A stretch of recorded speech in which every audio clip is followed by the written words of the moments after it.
pretty sure I'm in shot. Kia ora team, it's the presenter here. Welcome to this amazing video all about Unit Standard 29769, Microsoft Word, or other word processing applications, I guess. You know what I like about Word? It's the words. Words are probably the most powerful thing on the planet. You can use them to do or say anything. But that's not really the point. The point is learning how to use this software application. So let's get amongst it, eh? So I'm running with the latest version of Microsoft Word. It's Word 16.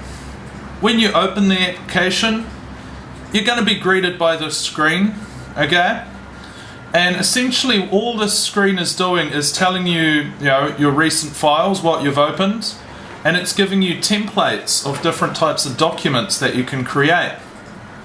These are some pretty good documents. You've got a report document, cover letter document, a banded design document. I guess that's just a style of letter. You've got all of these different kinds of documents, and they're all, they've got their uses. Here's one, wedding save the date template. So if you're getting married anytime soon, you can type up the save the dates and the invitations on Microsoft Word. But I'm going to go ahead and click on blank document. Alright, so first off, let's just have a bit of an explore, okay? We've got our home tab here, and this is where you can format your fonts and your paragraphs. Okay, you've got all of these different header types here. This is where you've got your find and replace. If we have a look up here in the tabs, we've got file. Click on file, it brings up this, and that's where you can open a new document or save, print, share, export. We can also, if you are feeling a little bit of a renegade, change some of the options. We've got insert, and this tab is where you'll find all of your ways to insert things. So inserting new pages, inserting tables, pictures, shapes. Shapes are pretty handy. We've got all sorts of things from links, so linking one document to another or putting a link into a website. You can put comments, you can put in a header and a footer, page numbers. If you're writing a big document, page numbers can be quite handy. Text boxes are also quite handy. So if you've got, say, some sort of a poster that you're creating, you would put your text into a text box, and that means it's easy to move around the page. You can also put in like signature lines, date and time, object, equations and symbols are also pretty cool. In the design tab, this is where you can change the theme of your document. So different themes obviously look different and behave different. You can change your colors, so the color of your theme. You can change your font styles here as well. So you can have your fonts and several different fonts in the same document set to a preset. You can put in a watermark. You can change the color of the page. Let's make it a nice green. It's not the nicest green I've ever seen, but it's also not a bad green, I suppose. This is also where you put in your page borders. So let's say I wanted a box, and I wanted the color to be a nice orange, and I wanted it to be really thick. So let's say 6 points, but I want it to be dots, not like a thick line. You can change what you apply it to, so you could do it to the whole document, just this section, or the first page only, or all of them except for the first page. You hit OK. You've got a nice border. Hopefully you can see that. Maybe what I should do is turn it into just a line. That is 6 point. Bang. Yeah, you can see that. Alright, we've got our layout tab. This is where you can change the margins. You can change the orientation from portrait to landscape. And then back again to portrait. You can change the size of the paper that you're going to be working or printing out on. So the default setting is A4, that's your normal size paper. But you can set it to A3, so that's bigger. You can set it to A6, which is teeny tiny. But for the most part, I'm going to be working on A4. Columns are quite cool. We'll get into those maybe a little bit later on. Breaks are very handy. And they're just out in the layout tab. We've got our referencing tab. This is where if you were writing, let's say a master's thesis, you'd be able to set your references out correctly. Mailings. We'll get into mailings a bit later on. This is very handy for mail merge. The review tab is something that I like to use quite often. It's got your add comments. You can do changes, like tracking changes, so someone can check your work, add comments, make little changes that you can either accept or decline. But most importantly, it's got spelling and grammar. If you're like me, you're pretty liberal with your colons and your semicolons. So spelling and grammar checks are pretty handy. View is pretty awesome. You can change how you're viewing your document, essentially. Okay, so you could side to side read it like a book. You can change the zoom. So let's say zoom to 200, and it goes into 200% zoom. I'm going to undo that using the undo button up here. And now we've got the help tab. Help is pretty handy, okay? Essentially, if you run into some dramas while using Microsoft Word or any other word processor, you can find yourself some help. So you could go on to Google, find some forums and just research how to do something. I quite often do that myself. Or you can go into the help tab and you can just type in where it says tell me what you want to do, and you can just type in I want to do this, I want to insert a page break or whatever. You could also click the help button, and the help button brings up this little guide here, and navigating through that you can find pretty much any answer you need. It's even got a button here that says contact support, and then it says please describe your issue and we'll get you to the right person. So that sounds like they've actually got someone who runs a forum online and who can answer your question for you in real time. You could probably have a chat with them too. That's quite neat. Now I'm using, which currently is the newest version of Microsoft Word. You may not be using this version. You might be on Word 10, or you may be on some other word processor. But essentially, they all do the same type of thing. And the tabs up here are set out in very similar matters, okay? So, as long as you know what you're trying to do, you should be able to find what you're looking for, because the tabs in any Word version or any word processor are going to be set out in roughly the same way. Alright, so we've got our document open. We're ready to type some stuff. Alright, well let's do it.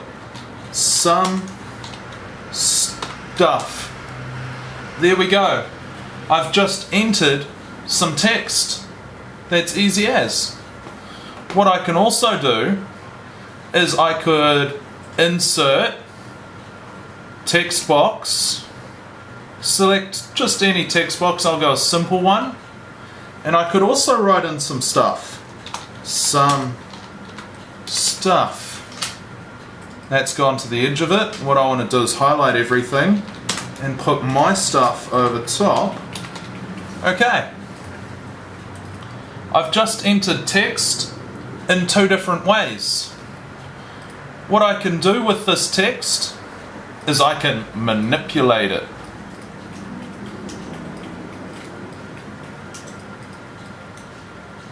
So what I can do is highlight what I want. I can change the size. I can make it really big. I've forgotten to increase the size of one of the F's there. So instead of highlight some stuff, it was highlight some stoof.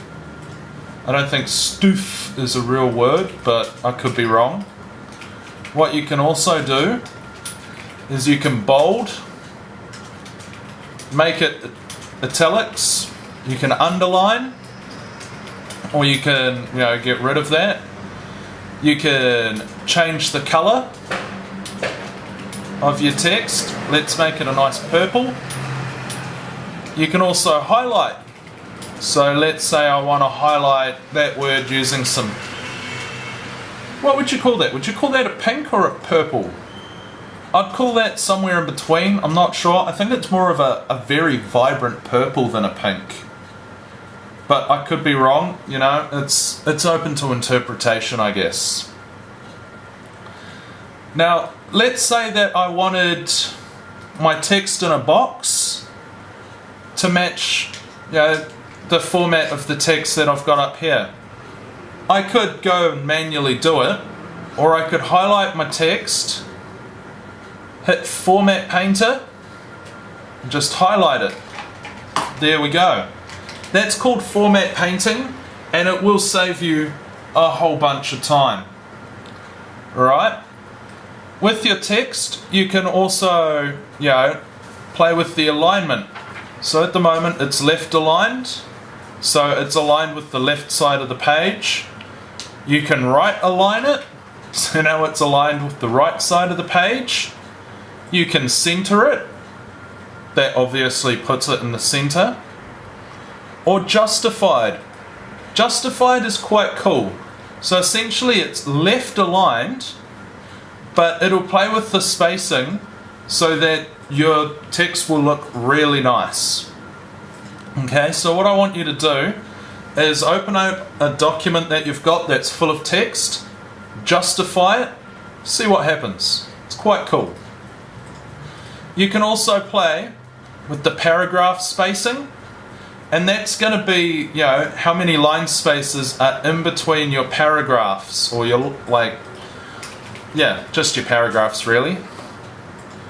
We've got, in layout, you can play with indents. You can also play with your line spacing as well. Back and home.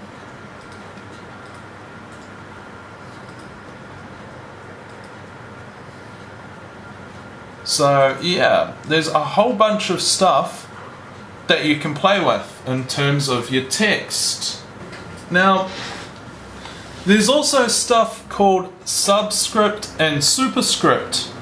Okay, so subscript is when you want something to appear below the rest of the line.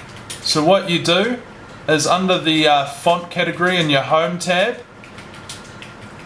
you find subscript, or you can do control plus equals. And can you see what it's done there? It's put the two, made it really small, well, smaller than the other text, and put it down sort of just under the line. That's called subscript. And if you ever see, let's say H2O, in chemistry that's water, the 2 is always in subscript. But in mathematics, if something is, let's say, squared or cubed, it is superscript. And so it's above a little bit. So in your assessment, you're going to have to use subscript. That's how you do that. It's quite nifty, and it makes your documents just look that much more professional. Okay? Nice and easy. Okay. Now let's say that I want to insert a nice picture. Yeah, this document, it looks okay, but it could use a nice picture. What I'm going to do is I'm going to go on to the next page, and there's a number of ways I can do this. I could go insert pictures and use my file tree to find it, or what I could do is I could open up my files and just drag and drop into the picture. So now we have a very nice picture of a handsome dog in our document, and it's as easy as that. Now what we can do with this image is format it, and we can play with it. Okay, so when I put in a picture into Microsoft Word, I'll usually wrap text and put it either in front or behind the text, and that means that I can move it around and it's not gonna, mess with the formatting of my text. I can also change the size, so you've got these little white dots on the corners and in the centers on the edges, in the centers of the edges of the picture. Now I'm going to grab one of the corners, and just holding down my left mouse button I can change the size, and you see what's happening is it's getting bigger and smaller, but it's staying the same shape. Okay, the picture isn't distorting. Whereas if I went and dragged it from this bottom one in the middle, making it smaller that way, you can see how it's distorted the image. Not only is that dog bald now, but he's short and stout. Let's just drag that back to about right. So when you're playing with your images in Microsoft Word, changing their size and things like that, make sure you always drag from a corner, okay? Now there's all sorts of stuff you can do here. You can rotate the image, okay, make them do like some sick flips. You can put in a nice border. So let's say I want a purple border and I want it to be quite a thick border. We've now got a border. I can make the picture into a nice oval. Ovals are on trend at the moment. You can also do a whole bunch of stuff here, guys. Okay, you can play with shadows. Okay, so you can put a nice shadow onto your picture. You can play with the colors, reflections, soft edges are quite cool. So you can give your picture a nice soft edge if it didn't have a border around it. Or you can crop it, play with the color a little bit, turn it black and white or any color you want. But I'm going to have a look at cropping, okay? So what cropping does is you click it and you can see these little black lines around, okay? What I'll do is you left click on one and you drag it, and what it does is it actually crops out part of the picture. This can be handy in certain situations. So let's say you take a really nice photo, but there's like a pigeon on the left hand side that you don't want in the photo. You can just crop that pigeon out. I personally quite like pigeons, so I'm never going to crop one out of an image. That's just my own personal preference. You may have other feelings towards pigeons that I may not know about or share. We're all different, we're all special, guys. Okay, so that is how you insert, and just some little bits about how you play with a picture. You can also give it an artistic effect. So artistic effects, let's go that one. Let's see what that does. Oh yeah, that's definitely done that to that picture.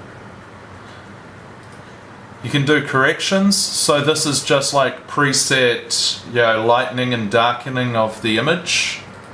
Honestly though, I personally would use something like a dedicated image manipulation tool such as Lightroom to change the color and stuff of an image, because those are some very powerful programs when it comes to that. Right, so what I'm going to do is I'm going to open another document. Okay, I've opened this one just because it's got, you know, a fair amount of text on it, and I want to talk about some text stuff. Okay, so what I've got here in this box is a list of instructions. What happens if I want to bullet point these instructions? Well, what I might do first is left align it, and then what I can do is just hit bullets, and you can see what it's done there is it's bullet pointed my list. If I click on the arrow next to bullets, I can see that it brings up options of different types of bullets. So let's say I want some nice arrows. Now my bullet points are some nice fashionable arrows. I can also number my bullets. So instead of having bullet points, you've got numbers or Roman numerals or your ABCs or your lowercase ABCs. Yeah, how's that? That's not bad for a range of choice, is it? Tabs. What a tab is it is a preset amount of space that you can move your text to, okay? So what I'm doing here is on the keyboard I'm hitting tab, and it's moving the text about one and a bit, let's call that 1.3 centimeters each time I hit tab. That can be quite handy because you can actually set your tabs up manually. So let's say I want a tab to be automatically at 4 centimeters. All I have to do is left click on 4 centimeters, double click, sorry, and then I have messed that up. Okay, so I left click at 4 centimeters, and it brings up this little black mark here, like an L.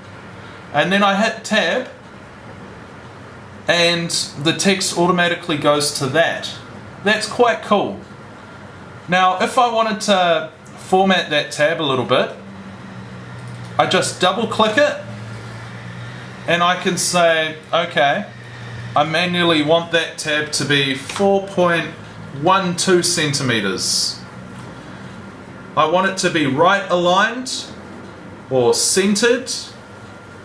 You can also make the tabs have dots or a line or anything like that. So instead of just clear space here, it would have dots. That's quite cool. So let's do that, eh?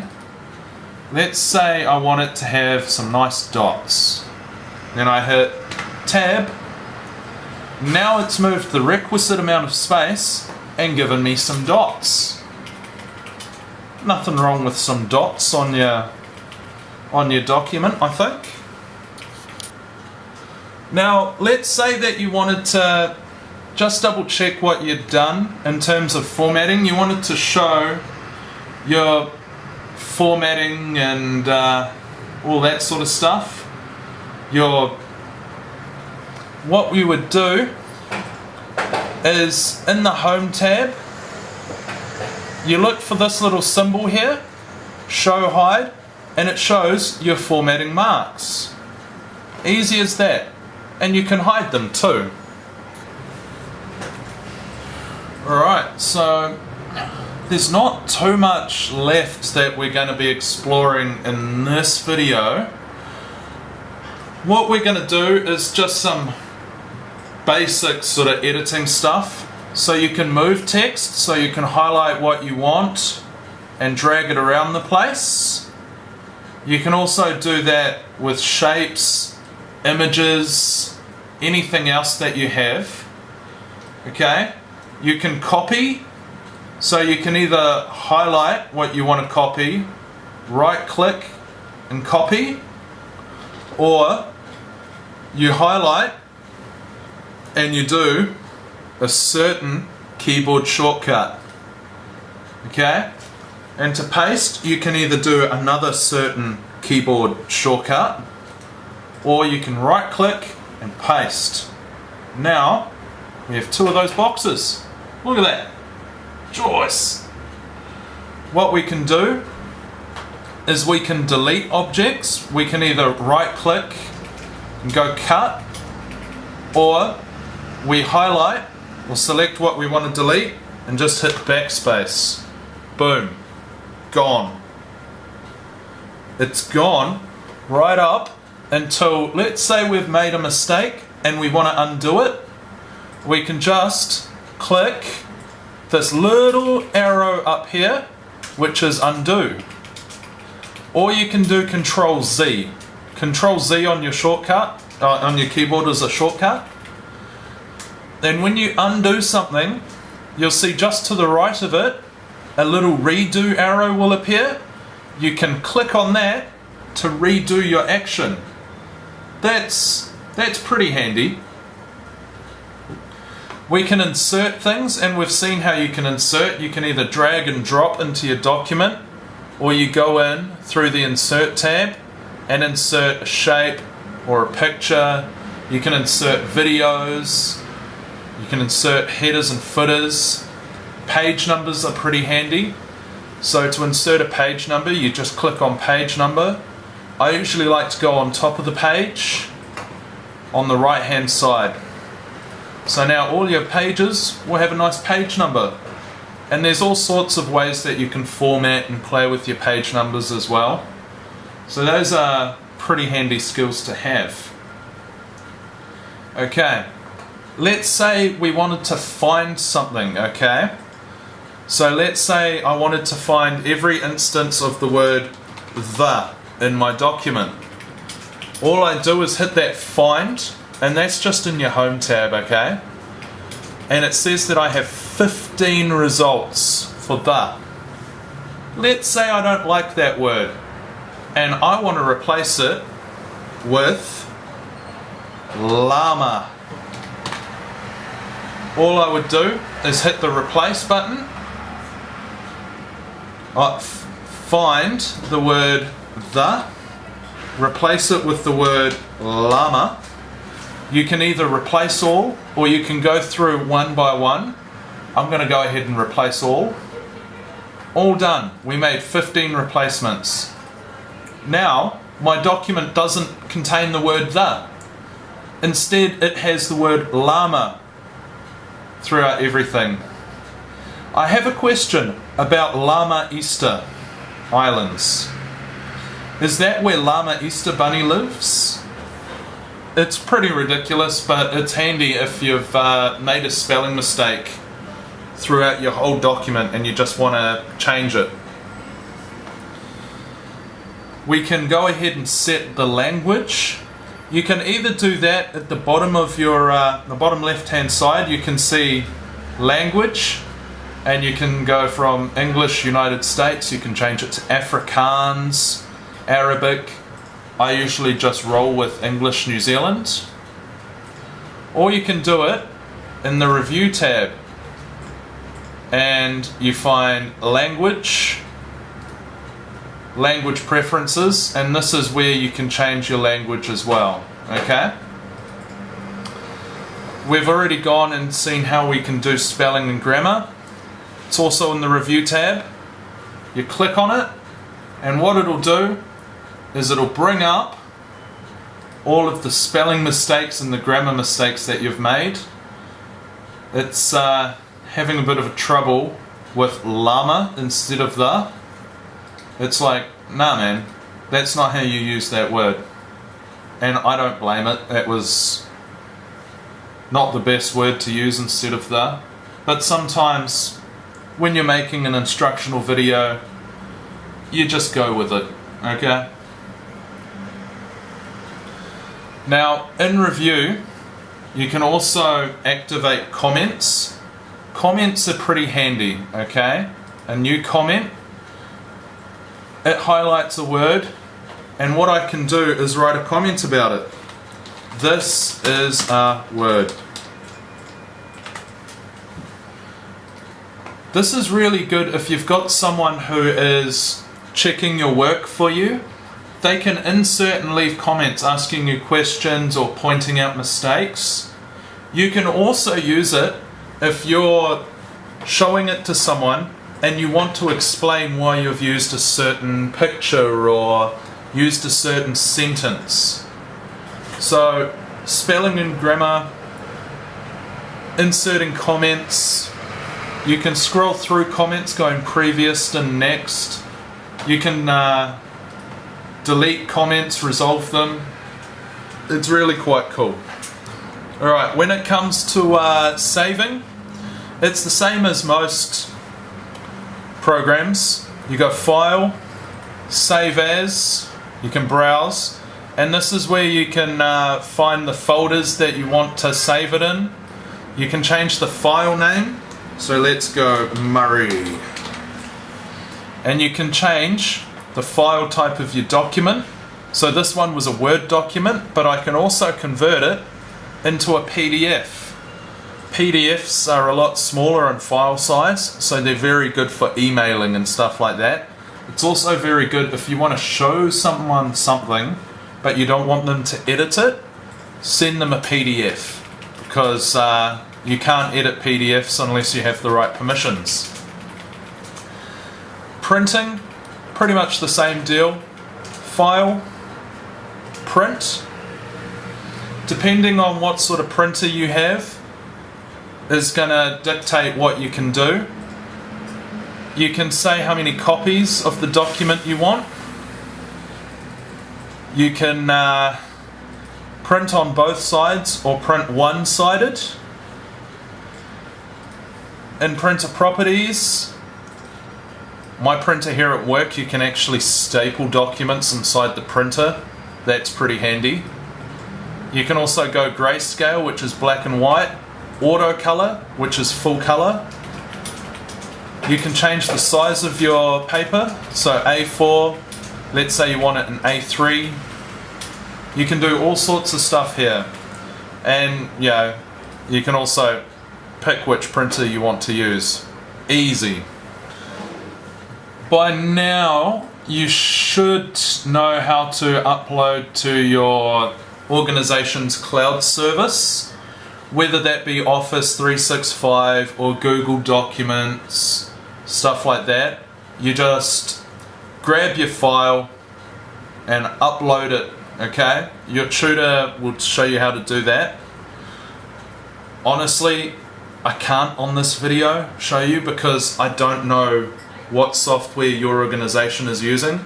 So if I picked one and ran with it, chances are your organization would use something else and it just wouldn't work. But for this assessment, you will need to upload documents into your organization's cloud service. But hopefully they've showed you how to do that. If not, have a yarn with your tutor. Your tutor's cool.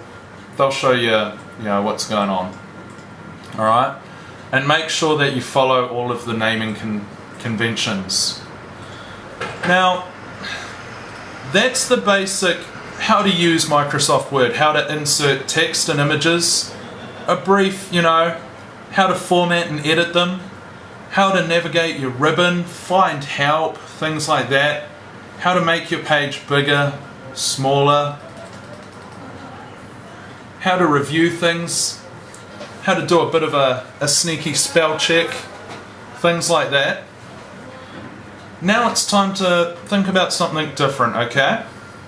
it's time to think about something called a mail merge. What I've done is I've gone ahead and opened a new document, okay? This is called the Presenter's Practice Mail Merge Letter. What it is it's already a fully written out letter, except if we read down a little bit, we're going to see that we have these weird things going on here. So let's say we want to send a letter to first name, last name, who lives in city. That seems a little bit weird, doesn't it? What those are they are just mail merge fields, okay? So let's say I wanted to send this letter out to a whole bunch of people, but I didn't want to type the letter out, from scratch each time. I could put in my recipients' first names, last names, and the city they live in into a big database, and then I could use that database to automatically fill in these fields and quickly produce these letters so I don't have to. It sounds amazing. So what we want to do is we want to go into mailings, okay? Now with this unit standard, there's a whole bunch of pre-made databases. You've just got to figure out where those are. Hopefully they're just in like an exercises folder along with the rest of the learning content for this. You just go start mail merge, okay? Step-by-step mail merge wizard. We are making a letter. We are using the current document. Hit next. We are going to browse, okay?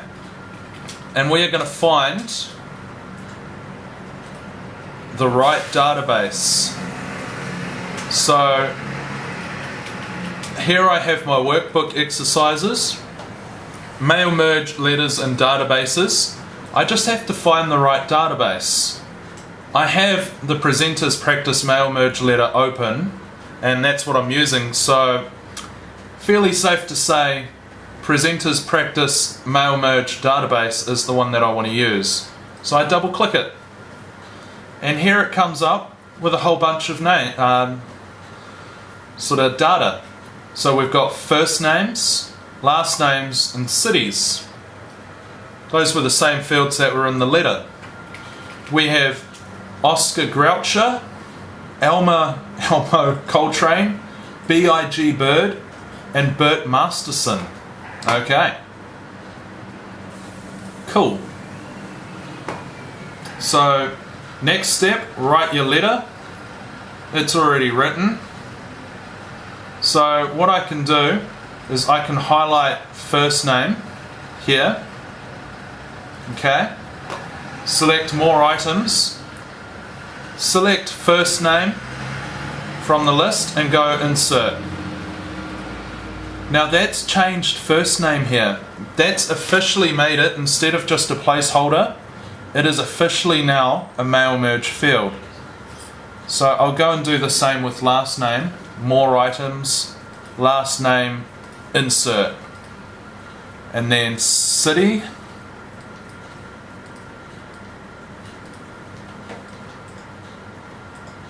Try and get it perfect there. More items, city, insert, close. Okay, so now I've changed them from placeholders to actual mail merge fields, and you know they're an actual mail merge field because they've got the double brackets on either side. Okay, preview your letters. So now we can go through and preview the letters. So it's put the information of my recipients into the letter, and I can have a look at the next one. So that one was for Oscar Groucher. This one's for Elmo, who lives in T-Rail. Into the next recipient, we've got B.I.G. Bird from Tokoroa. Sweet. So they all seem to be working perfectly fine. Complete the merge. Now from here, you can either keep looking at them or you hit finish and merge. And from here you can either send email messages, print the documents, or edit individual documents. You just merge records, all okay. So from here we have the mail merge documents, which is really quite cool, eh? And that's all there is to it, guys. You've also got your first original letter, which is your template. So it still has all of the fields in it, and the second document is the mail merged letters with everyone's correct details. That's it. It's as easy as that. It's just a matter of selecting the right database, clicking the right options, and running with it. So have a bit of a go on this document and go ahead and do the mail merges in the workbook. Okay? Good luck. Have fun. Presenter out.